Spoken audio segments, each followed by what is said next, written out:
Hey guys, Ahwanit Islam here, and today we'll be going towards our second step in pre-algebra. Today we'll be learning about rules, addition rules, subtraction rules, and other rules. In the last video, you saw one or two examples of rules and why you need the rules, why you need to learn the rules is a very crucial part of pre-algebra and going to algebra.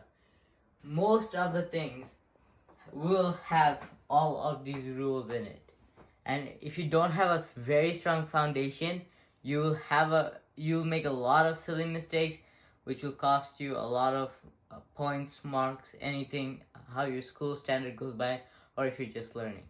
So let's get started. Let's look at some addition rules. So let's say the sum of two positive numbers, 5 plus 5. So basically, the addition rule is anything that has to do with addition.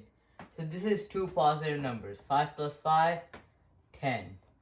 Now let's look at two negative numbers, negative 5 plus negative 5. Now, how much would that be? So, as I said on the previous video a bit, this is actually a 1 here. When you progress, you'll normally not think of the 1, but if you're learning in the beginning, so if you want to make sense of this, imagine this is 1. It makes it a lot easier. So think negative 5 plus 1 is 1 times negative 5. And what would that equal to? So 1 times negative 5 is negative 5. And with this 1, we're also including this. So this is a positive 1. Always take the number left of it. So if we had to take this number, it would be a negative 5, since the sign left of it is a plus.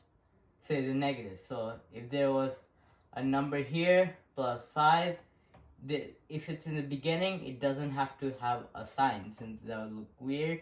So if it doesn't have a sign, or it has a plus sign on the left, it's a positive. There has to be a negative on the left for it to become a negative. So let's look at this. So positive 1 times negative 5 is a negative 5. So now we'll bring down the negative 5 here. Negative 5 minus by 5 equals to a negative 10. So let's look at another one. 5 plus negative 5. So as I said before, think of it as there's a 1 here. So it would be 1, positive 1 times negative 5 is a negative 5. And we bring down the 5 here. 5 minus by 5 is 0. So these are some of the addition rules you'll have to look out for. Because in pre-algebra and algebra, it uses a lot of these, where there's two signs near each other. And you have to figure out which sign would actually ultimately be used. Would it be the plus sign here or the negative sign here? The plus sign here, negative sign here. Which one will be used? There'll be a lot of these, so you need a very strong foundation in these. And those were just the addition rules. Now we will be looking at some subtraction rules. As you'll see here, I wrote out some subtraction rules. So let's see here. We have a 5 minus by a negative 5. So one thing you should always remember, as I said, there's a 1 here. That's not what I mean, but you should always remember. When there's a negative multiplied by a negative, it's going to always be a positive. So if there's two negatives being multiplied, it's going to be a positive. So since there's a 1 here, it's negative 1 multiplied by negative 5. That would result in a positive 5. So let's see here. 5, positive 5, plus 5. Since as we said here, two negatives, since there's a negative 1 here, equals a positive. So 5 plus 5, 10. So this is another easy one. This simple subtraction. What's 5 minus by 5? You should have learned this long time ago if you're studying pre-algebra currently. 5 minus by 5 equals to 0. And let's just look at a very a confusing looking problem, but it's not confusing at all, since you'll all see a lot of minus signs here. So let's see. Remember that there's a 1 here. Negative 1 multiplied by negative 5 is a positive 5. We bring down the negative 5. Negative 5 plus 5 is a 0. And that's what we have on subtraction rules.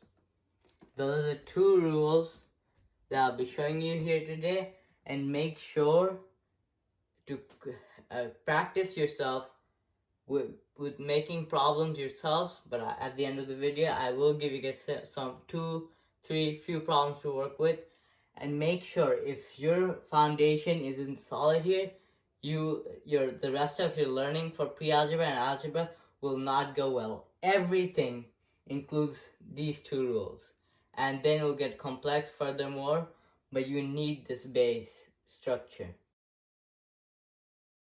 Okay, now I'm going to give you guys a couple problems.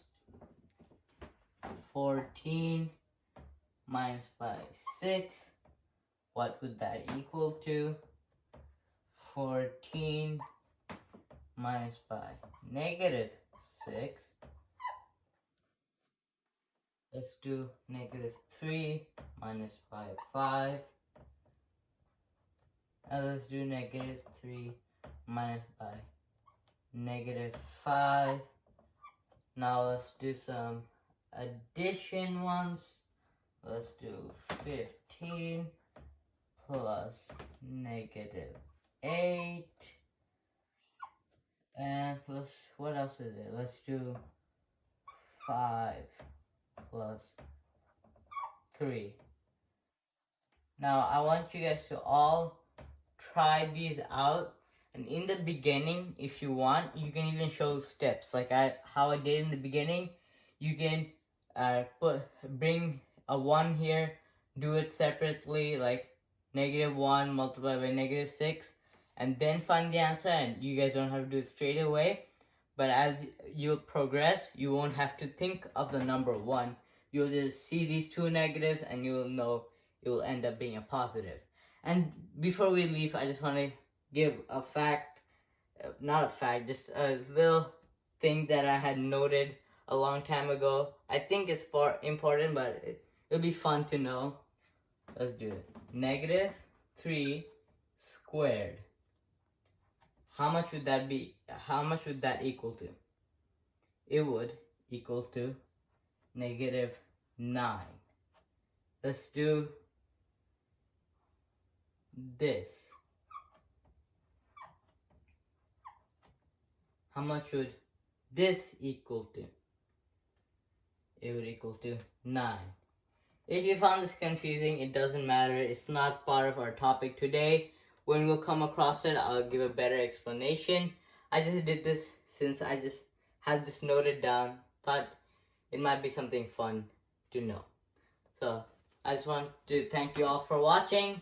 Make sure to follow me, leave a like, heart this video, and make sure to follow me in my lessons throughout pre-algebra as further we move on.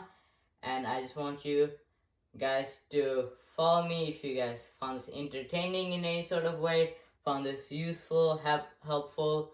Oh, and before we leave, I just want to say that these videos will also be on YouTube, since I know it's easier to keep track of videos on YouTube than Facebook.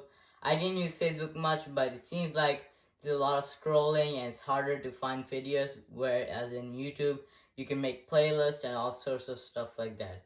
So I'll make sure to post all my videos on YouTube, so if for your convenience, or if you want, you can use Facebook, either one. But make sure to subscribe to my YouTube and follow me on my Facebook. And thanks for watching. See you guys next time.